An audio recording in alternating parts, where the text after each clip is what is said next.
next couple weeks we're gonna do some defense stuff, but instead of just like defending the position or defending the submission, I'm gonna look to do some counters. So instead of defending like a specific heel hook or specific finish, I'm gonna look to not only like this week instead of just escaping my saddle, I'm gonna escape the saddle, but I'm also gonna look to counter off of that. So when Chris enters the saddle from here, a good defense to start is to the hug defense of just pulling my own leg in tight.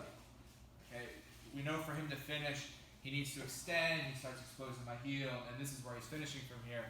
So as I feel him establishing this position, if I can hug everything nice and tight, obviously he can't finish it if it's not extended.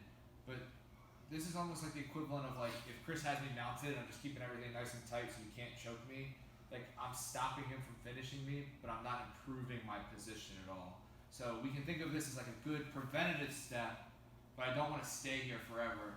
So I need to start doing some things to get out of this position. As soon as he starts to enter into it, if I can start hugging, at least I've delayed him fully establishing the grip. And I'm not waiting, I'm already looking for this leg to start pummeling through.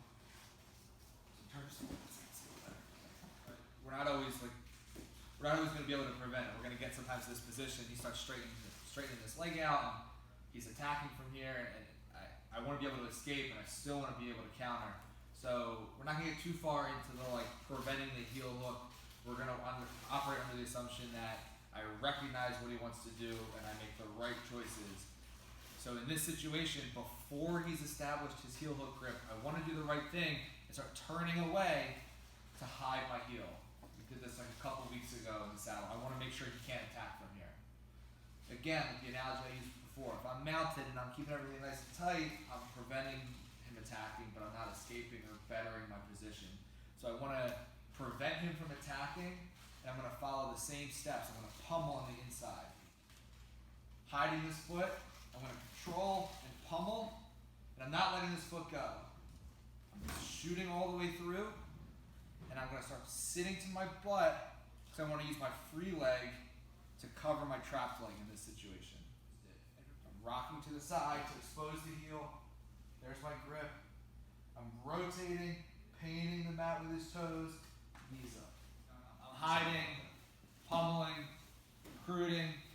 When I'm getting ready to rock back to expose this heel, there's a brief moment where if I'm not doing anything with my free leg, as I start to rock, my heel gets opened up here, and he can still win this race. So what I want to do, once I pummel this one all the way through, right, I pummel through, and I recruited his leg, before I rock back for the heel, I want to start working my free leg to cover. So as soon as I start rocking, I'm covering my trapped leg to take away his ability to beat me to the punch. So get through and start to look to cover this either at the same time or before you rock back to expose the heel. Another thing that happened over here was Chris was doing a good job of hiding his foot. Like I can't recruit this heel too well. I can always switch to a straight foot lock from here.